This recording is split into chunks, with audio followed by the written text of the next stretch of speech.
अस्सलामु अलैकुम वरहमतुल्लाहि वबरकातुहू। उम्मीद करता हूँ तमाम हज़रात खैर वाफ़ियत के साथ होंगे। अल्लाह ताला सबको अपने ज़ुमान में रखे।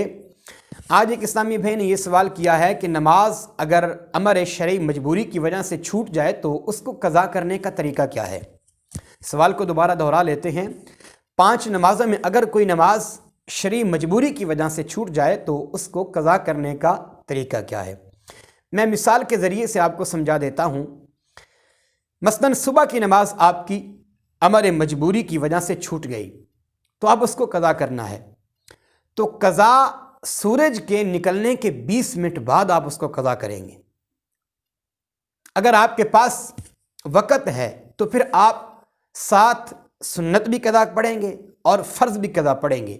अगर वक़्त नहीं है, वक़्त की किल्लत है, तो फिर आप सिर्फ फ़र्ज़ कज़ा करेंगे।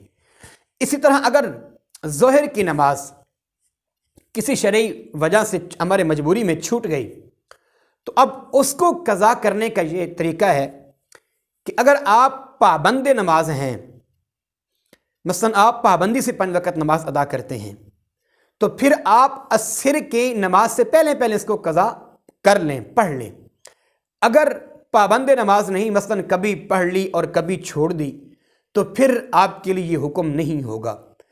अगर पाबंद नमाज हैं तो फिर आपके लिए ये हुक्म है कि आप असर की नमाज को पढ़ने से पहले आप ज़ोहर के फ़र्ज़ कज़ा करें।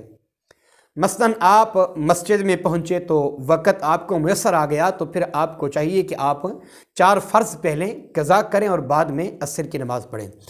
अगर आप मस्जिद में पहुँचे और वक़्त नहीं था तो आगे जमात लगी हुई थी, तो फिर आपको चाहिए कि फिर आप जमात के साथ नमाज असर पढ़ लें और नमाज असर पढ़ने के बाद फिर आप जो है ज़ोहर के 4 फ़र्ज़ कज़ा कर लें।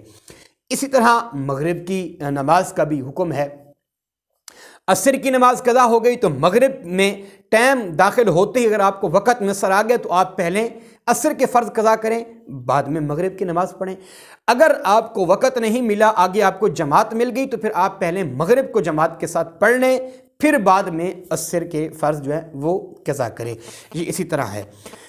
तो इसके अलावा इसका दूसरा जो है कायदा वो ये है कि मसलन आपने अपनी बलूगत के बाद बहुत अरसा दराज तक, मसलन 5 साल या 10 साल या 15 साल आपने नमाज नहीं पढ़ी। अब बाद में एहसास हुआ कि मैंने इतनी नमाजें छोड़ी हैं, तो अब उनको कैसे कज़ा करूं। तो फिर उनके लिए शरई हुक्म ये है कि आप अपनी उम्र का हिसाब लगाएंगे कि मैंने 10 साल तक जो है वो नमाज नहीं पढ़ी। तो फिर आप हर नमाज के बाद, मसलन आपने सुबह की नमाज पढ़ी, आप साथ 2 रकत फ़र्ज़ कज़ा भी पढ़ेंगे। इसी तरह फिर आपने ज़ोहर की नमाज पढ़ी तो ज़ोहर की नमाज अदा करने के बाद 4 रकत नमाज फ़र्ज़ आप कज़ा भी करेंगे। इसी तरह असर के 4 फ़र्ज़ों के साथ भी 4 फ़र्ज़ आप कज़ा भी करेंगे। इंशाअल्लाहुल अज़ीज़ आपकी जो उम्र में गैर सोचे समझे बग़ैर अमर शरई मजबूरी जो छूट गई थी आपकी नमाजें, आप अगर इसी तरह तवातुर के साथ हर नमाज के साथ साथ आप उनके फ़राइज़ कज़ा करते रहेंगे, पढ़ते रहेंगे, तो इंशाअल्लाहुल अज़ीज़ अल्लाह ताला माफ़ फरमा देगा। अस्सलामु अलैकुम वरहमतुल्लाहि वबरकातुहू।